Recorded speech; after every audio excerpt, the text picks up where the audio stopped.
माननीय श्री राज बहादुर सिंह जी चंदे एवं माननीय डॉक्टर आकाश अग्रवाल प्रदेश की अशासकीय सहायता प्राप्त जूनियर हाई स्कूल के प्रधानाध्यापक व सहायक अध्यापक के रिक्त विज्ञापित पदों को भरे जाने की ओर शासन का ध्यान आकर्षित करना चाहता हूं।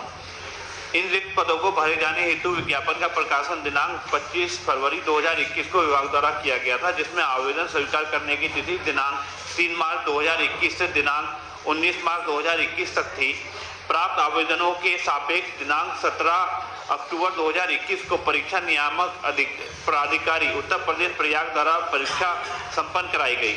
उक्त परीक्षा में 2,86,002 परीक्षार्थी सम्मिलित हुए, जिसका परीक्षाफल दिनांक 6 सितंबर 2022 को परीक्षा नियामक प्राधिकारी उत्तर प्रदेश प्रयाग द्वारा जारी किया गया, जिसमें 43,610 अभ्यर्थी उत्तीर्ण हुए। विगत 3 वर्ष बाद भी जूनियर हाई स्कूल प्रधानाध्यापक सहायक अध्यापक के विज्ञापित पदों के सापेक्ष चयनित अभ्यर्थियों को अब तक विद्यालय में कार्यभार ग्रहण नहीं कराया जा सका है। विभाग की उदासीनता से परीक्षा परिणाम में उत्तीर्ण अभ्यर्थी हताशा व निराशा से ग्रस्त हैं। स्थिति गंभीर है, अतः एवं लोग महज इस अविलंबनीय सुनिश्चित तत्कालीन प्रकरण पर सदन की कार्रवाई रोककर चर्चा कराए जाने की मांग करता हूँ। माने चंदेल साहब जी, मनोहर, बड़ी महत्वपूर्ण मीटिंग है।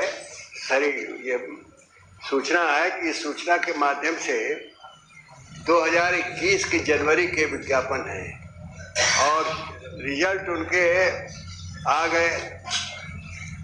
43,610 अभ्यर्थी उत्तीर्ण हो गए। उत्तीर्ण होने के बाद भी अब करीब 1.5 वर्ष हो गया और अब तक इनका पोस्टिंग इनकी नहीं हो रही। जूनियर हाई स्कूल शून्य की स्थिति में पहुंच गए हैं। एक हेडमास्टर 3 या 4 अधिक से अधिक शिक्षक होते हैं। 3, 6, 7, 8 कक्षाओं में जूनियर हाई स्कूलों में इतने ही 4-5 से ज़्यादा स्टाफ कहीं नहीं होता, 5 से ज़्यादा। और इन स्थितियों में अगर इतने टीचर अब तक प्रतीक्षारत हैं, अब तक इन्हें नहीं पोस्टिंग की जा रही है, तो स्कूलों को डैमेज करने की स्थिति सरकार की मंशा आखिर क्या है कि स्कूल बंद कर दिए जाएं, नहीं चलाना चाहती सरकार। तो एक तरफ से बैठा दे, कुछ उनकी व्यवस्था कर दे, उनका पेंशन की व्यवस्था कर दे, लेकिन ये बेरोजगारी प्रदेश में और फैलाने की योजना है। बेरोजगार घूम रहे हैं और जो उत्तीर्ण हो गए उन्हें जॉब नहीं दिया जा रहा, उन्हें पोस्टिंग नहीं की जा रही है। ये गंभीर मामला है। माननीय आपके माध्यम से मैं चाहता हूँ कि इसमें सख्त निर्देश हो कि जल्दी से पोस्टिंग कर दी जाए, इसकी समय सीमा सुनिश्चित कर दी जाए। जी, माननीय बेसिक शिक्षा मंत्री जी। माननीय अधिष्ठाता महोदय, माननीय सदस्य, जूनियर एडेड भर्ती से संबंधित जो उन्होंने प्रश्न उठाया, इस भर्ती के संबंध में मुझे आपको अवगत कराना है कि आपके माध्यम से सदन को अवगत कराना है। जूनियर एडेड भर्ती के संबंध में जो रिजल्ट है, इसको हम लोगों ने बना करके जब इस रिजल्ट को जारी किया तो इस रिजल्ट के ऊपर दिनांक 1/12/22 को कोर्ट के द्वारा स्टे लगा दिया गया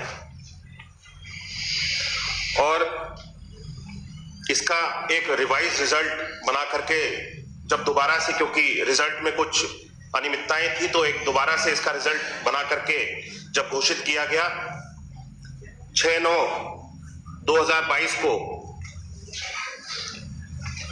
इसका रिजल्ट घोषित किया गया था और उसके बाद में इस पे स्टे लगा दिया गया और वर्तमान में इस पे सुनवाई माननीय उच्च न्यायालय के अंतर्गत चल रही थी और दिनांक 1/2/2024 को जूनियर एडेड भर्ती के संबंध में जो माननीय न्यायालय का मत था उसको रिजर्व करके रख दिया गया है। माननीय न्यायालय द्वारा जो भी दिशा निर्देश इस संबंध में हमको प्राप्त होंगे उसको मानते हुए, उसका पालन करते हुए हम सब लोग कार्रवाई को आगे बढ़ाएंगे। जी, जितनी भी नियुक्तियां निकलती हैं, चाहे 69,000 हो, चाहे ये वाली नियुक्तियां हो, उन सब में कुछ ना कुछ अनियमितताएं अधिकारियों के द्वारा या सरकार जिसके भी द्वारा कर दी जाती हैं और वो कोर्ट से स्टे मिल जाता है। तो क्या कोई जिन अधिकारियों के द्वारा या क्या अनियमितताएं बरती गई उनके ऊपर कोई कार्रवाई हो रही है जिससे हमारे जो प्रदेश के जो युवा हैं वो बेरोजगार रह रहे हैं, और वो किस तरीके से ये अनियमितताएं आगे की नियुक्तियां, इनमें तो जो हाई कोर्ट ने स्टे लगाई दिया है, लेकिन आगे भी जो नियुक्तियां निकलेंगी उनमें अनियमितताएं ना निकले, उसके लिए क्या कोई कमेटी या कुछ आप कार्य करेंगे जिससे आगे बेरोजगार युवक और न घूमे? नहीं, हाई कोर्ट ने आदेश दे दिया है और मंत्री उसको जी ने सुरक्षित कर लिया है, यही तो कह रहे हैं माननीय मंत्री जी। मंत्री जी ने कहा है कुछ अनियमितताएं थी, उस वजह से स्टे लगा। जो 69,000 इससे पूर्व भी उसी नियुक्तियों से संबंधित है, 69,000 जो हमारे शिक्षकों की नियुक्तियां थी उसमें भी रिजर्वेशन का पालन नहीं किया गया था, आरक्षण का कुछ चीजें उसमें छोड़ दी गई थी आरक्षण से संबंधित। तो ऐसी अनियमितताएं यहाँ पर भी, अब क्या अनियमितताएं ये तो मुझे पता नहीं है। तो अनियमितताएं तो सरकार की लापरवाही के कारण हो रही है, जिसकी वजह से चंदेल साहब कुछ कहना चाह रहे थे, बेरोजगार है। माने चंदेल साहब आप कुछ मैं मानवर यही कहना चाहता हूँ कि यदि अनियमितता यही होगा कि आरक्षण का पालन कुछ नहीं हुआ कहीं किसी तरह, फिर कुछ ऐसी भी स्थिति हो सकती है कि कोई कुछ वर्ग विशेष कोई छोड़ दिया गया हो, तो कुछ पद तो ऐसे सुरक्षित कर लिए जाएं। लेकिन विद्यालय का पूरा प्रदेश का पठन पाठन बंद होने की तरफ भी तो सरकार का ध्यान जाना चाहिए कि कौन सा विकल्प इसका निकाला जाए। एक व्यक्ति, किसी वंचित होने वाला व्यक्ति अगर स्टे लेता है तो सारी नियुक्तियां रोक दी गई और सारी शिक्षा जूनियर स्तर की प्रभावित हो रही है और स्कूल पठन पाठन में बिल्कुल बंद हो गए हैं। कहीं कहीं तो वही मानदेय पर 2-2, 4-4 हजार रुपये हम लोग काम कर रहे हैं और स्कूल ध्वस्त हो रहे हैं। माननीय मंत्री जी महोदय, विषय ये है अधिकारियों की गलती से सभी जो है अभ्यर्थी जो है हरेस कर रहे हैं, हाई कोर्ट हरेस कर रही है, सरकार हरेस कर रही है, तो उन अधिकारियों के खिलाफ भी कार्रवाई होनी चाहिए जिन्होंने ऐसी परिस्थिति ले आया। हाई कोर्ट पर आक्षेप क्यों लगा रहे हैं? हम हाई कोर्ट का नहीं कह रहे हैं, नहीं, हाई कोर्ट पर भार नहीं बढ़ रहा है, हाई कोर्ट भार नहीं बढ़ रहा है।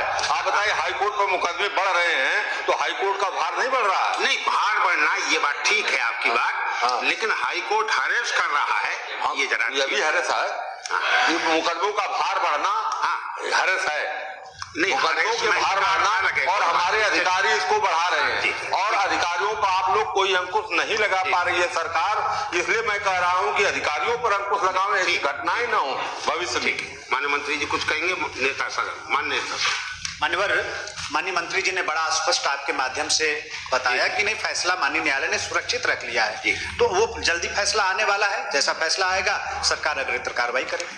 अरे माननीय, मैं कह रहा हूँ कि जब यह माननीय मंत्री जी जान चुके हैं कि कहाँ कमियां हैं, तो उन कमियों को दूर करके कोर्ट ने जो भी आदेश किया हो, ऐसा तो आदेश नहीं है कि सुरक्षित कर दिया गया हो, तो उसको जारी करवा दिया जाए। जो रिटायर होने के करीब हो रहे हैं, जो विद्यालय बंद हो रहे हैं, उनके संबंध में आखिरकार विभाग की चिंता होनी चाहिए, माननीय मंत्री जी की चिंता होनी चाहिए कि नहीं होनी चाहिए? माननीय त्रिपाठी, कब तक माननीय मंत्री जी इसको करवा देंगे? माननीय त्रिपाठी जी, माननीय मंत्री जी कह चुके हैं, माननीय नेता सदन कह चुके हैं, हाई कोर्ट के निर्णय को आ जाने दीजिए।